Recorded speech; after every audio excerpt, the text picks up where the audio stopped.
नमस्कार, TV9 मराठीमध्ये आपल्या सगळ्यांचं स्वागत. मी निखिला. महत्त्वाची बातमी. मंत्रालयातील देवेंद्र फडणवीस यांच्या कार्यालयामध्ये तोडफोड करण्यात आली होती. अज्ञात महिलेकडून काल सायंकाळी 6:30 ते 6:45च्या सुमारास फडणवीसांच्या कार्यालयाबाहेर तोडफोड करण्यात आली.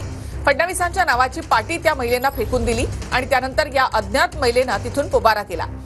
महिलेकडे गेट पास नव्हता. गुन्हा दाखल होणार अशी माहिती आता सूत्रांकडून मिळते. तर उपमुख्यमंत्र्यांचंच कार्यालय सुरक्षित नसल्याची चर्चा त्यानंतर रंगते. मंत्रालय सुरक्षा विभागाकडून आता या अज्ञात महिलेवर कारवाईसाठी तक्रार दाखल करण्यात आली आहे. ठेवलं तर पूर्ण सोसायटीला डेंजर आहे, इव्हन समाजाला पण. आज काय होते, काय तक्रार काय होती त्यांची? तिचे काहीच नाहीये, ती एकटी राहते, तिला आई बाबा नाहीये, घरी कोण नाही, लग्न नाही झालंय, काय डिस्टर्ब आहे मलाही माहिती नाही. मी खूप वेळा असेच प्रकार घडत होते वागते म्हणून ती राहत नाही ना. तिची बहीण पण घर सोडून गेलेली आहे, तिची मोठी बहीण आहे, ती पण इथे राहत नाही घाबरून. त्याच्यामुळे असं आहे की म्हणजे आता काय बोलायचं, आता मेंटली डिस्टर्ब कोणी होऊ शकतो, त्यांना ट्रीटमेंटची गरज आहे. काउन्सिलिंग असेल, मेडिसिन असेल. साधारण किती वय असेल आणि नाव काय महिने? धनश्री सहस्त्रबुद्धे तिचं नाव. वय मला वाटतं 36 वगैरे असेल का, 36-37 असेल. आणि लग्न वगैरे काही झालंय? नाही नाही, लग्न नाही झाली, सिंगल आहे ती. बाबांना पण ती खूप त्रास द्यायची. 92 वय होतं, वयस्कर होते आणि त्यांना खूप त्रास द्यायची ही. तेव्हा त्यांनी पण FIR केलेलं. त्याच्यानंतर तिला तेव्हा रिहॅबमध्ये पण टाकलेलं.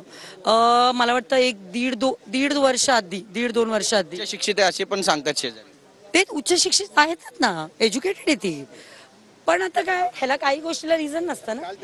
काय तुम्हाला काय वाटतं, काय करायला पाहिजे आता पोलिसांनी? मी तेच म्हणते, तिला इथून शिफ्ट करा, इथे अजिबात बिल्डिंग मध्ये ठेवू नका.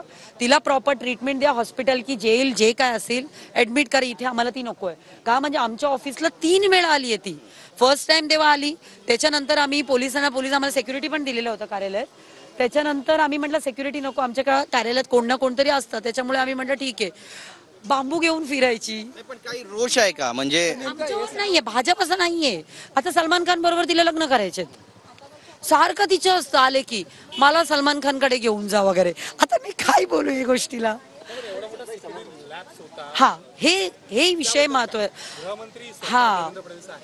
हा जो विषय खूप महत्वाचा आहे. म्हणजे सिक्युरिटी लॅब झाले, हे एन्क्वायरी बसवायलाच पाहिजे. कसं तिथेपर्यंत का, म्हणजे तिच्या बॅग मध्ये वेपन असतं. म्हणजे परवा पण असेल मला वाटतं, मंत्रालयात पण तिच्या बॅग चेक केलं तर नक्की तिच्या बॅग मध्ये चॉपर असेल. ती चॉपर घेऊनच फिरते, ती स्वतः बोलते. आम्हाला बोलली पण, मी चॉपर घेऊनच फिरते, मला कोणी अडवत नाही. हा, आणि बॅनर जेव्हा वाढदिवस होता माझं, आणि माझ्यावर तरी कोण रेग्युलर येते आमच्या ऑफिस बाहेरून, शिवी देत जाते. आता माझा वाढदिवस होता, बॅनर फाडला मॅडमचा, फोटो माझा चेहरा फाडून गेली. भाजपवर आणि भाजपच्या नेत्यांवरच काय एवढा राग? म्हणजे ती स्वतः भाजपवाली आहे, भाजप सपोर्टर आहे ती. भाजपचे स्टेटस ते होते. बाबा संघवाले तसं म्हणतात, मी भेटली नाहीये पण मी ऐकते की संघवाले काहीतरी तिला मदतीची गरज आहे. एवढंच मी म्हणेल, इथे नाही ठेवत. करू इच्छिता सरकारला, पोलिसांना? सरकारने एवढंच म्हणेल, देवेंद्रजी आमचे नेते आहेत, जे काय सिक्युरिटी लॅब झालं ते परत नाही व्हायला पाहिजे. का, म्हणजे आज ती डिस्टर्ब होती म्हणून उद्या कोणतरी इंटेन्शनली त्यांना हर्ट करायला गेला असता, मारायला गेला असता तर किती मोठं काय आपल्याला नुकसान झालं असतं. आणि पोलिसांना, स्थानिक पोलिसांना मी एवढंच सांगेल, असं काय विषय त्यांच्यापर्यंत झालं त्याचं जो सिरियसनेस की ते घेत नाहीये. आता सोसायटीवाले लिटरली किती फेरी मारतात पोलीस स्टेशनला की आम्हाला इथे ती नको आहे, पण त्यांनी सिरियसली घेतलंच नाही. आज बघ इथेपर्यंत आला विषय.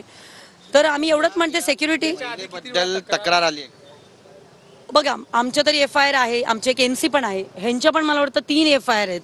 गाडी फोडलेलं एक आहे, CCTV फोडलेलं एक आहे, मला वाटतं सेक्रेटरीच्या अंगावर गेलेली पण एक FIR आहे. तर एवढं असून पण कधी जे ऍक्शन घ्यायला पाहिजे होतं पोलिसांनी घेतलं. हो, डेफिनेटली करणार. आता मला तेव्हा, आता मी दुपारी व्हिडिओ बघितलो, म्हटलं हे आवाज खूप ओळखीचे वाटतं.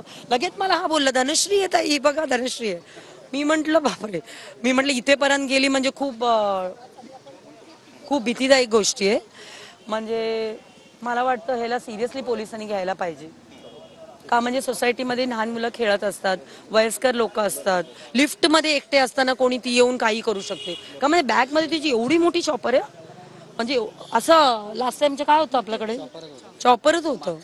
FIR झाला, पोलिसांनी चॉपर जप्त नाही केला? ते केलंय, पण त्याच्यानंतर त्यांनी दुसरी चाकू घेऊन फिरत होते आणि दाखवायची आम्हाला. आम्ही काय म्हणायचं मेंटली डिस्टर्ब आहे म्हणून आम्ही पण सोडून दिलं. लागतंच. जरी तिच्याकडनं काढून घेतले ना ती विकत परत दुसरा नवीन खरेदी करून आपल्या बॅगेत ठेवते ती. त्याच्यामुळे हा विषय खूप गंभीर आहे. आणि की आपली प्रतिक्रिया या ठिकाणी दिलेली आहे.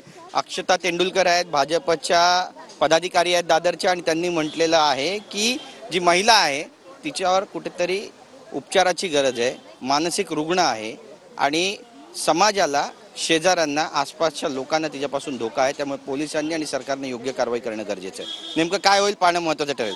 कॅमेरा पर्सन मनीष विचारेसह गिरीश गायकवाड, TV9 मराठी, मुंबई. तर सदर महिला एकटी राहते आणि कुटुंबाला सुद्धा त्रास द्यायची असं अक्षता तेंडुलकर यांनी म्हटलेलं आहे. या महिलेला